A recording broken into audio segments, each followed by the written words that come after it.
कांग्रेस के प्रदेश अध्यक्ष गोविंद सिंह डोटासरा ने पेपर लीक मामले में किरोड़ी लाल मीणा के घर जाकर उनके पैर पकड़ लिए थे। ये बात खुद किरोड़ी लाल ने मुझे बताई थी। उन्होंने मुझे फोन करके कहा कि आप बताओ क्या करना चाहिए। इन सब पर मैंने कहा कि अब आप अपने स्टैंड लिया है तो आप ही तय करो कि आपको क्या करना है। ये बात आरएलपी पार्टी के संयोजक हनुमान बेनीवाल ने खींवसर में कही थी।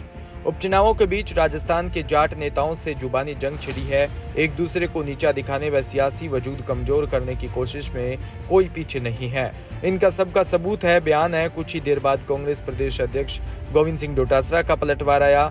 डोटासरा ने खींवसर में अपनी चुनावी रैली में बेनीवाल पर तंज कसते हुए कहा कि बलदेव मिर्दा, रामनिवास मिर्दा, नाथुराम मिर्दा, वसुंधरा राजे, ज्योति मिर्दा और रिचपाल सिंह मिर्दा और परसाराम मदेरना, महिपाल मदेरना, दिव्या मदेरना और हरीश चौधरी, महेंद्र चौधरी और राजाराम मील और गोविंद सिंह डोटासरा व नारायण सिंह, अशोक गहलोत और सचिन पायलट, उमेदाराम बेनीवाल, रामेश्वर डूडी, नारायण बेनीवाल और रेवत राम डांगा। अरे भाई, क्या ये सारे बेकार हो गए आपके लिए? इनमें से कोई तो भला होगा। डोटासरा ने जो नामों की लिस्ट गिनाई, इनमें सिर्फ 3 राजनेता वसुंधरा राजे, अशोक गहलोत और सचिन पायलट को छोड़कर बाकी सभी जाट नेताओं के नाम थे।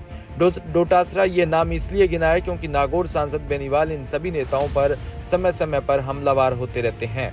इनमें से कुछ दिन पहले ओसिया की पूर्व विधायक दिव्या मदेरना ने कहा था कि बेनीवाल ने मुझे हराने के लिए कई सभाएं की, आखिर मेरा क्या कसूर था? जब आप नेगेटिव पॉलिटिक्स करते हैं तो बुरा करते हो तो फिर बुरा ही पल्ले आता है। इसलिए अब खींवसर उपचुनाव में बेनीवाल की हालात खराब है।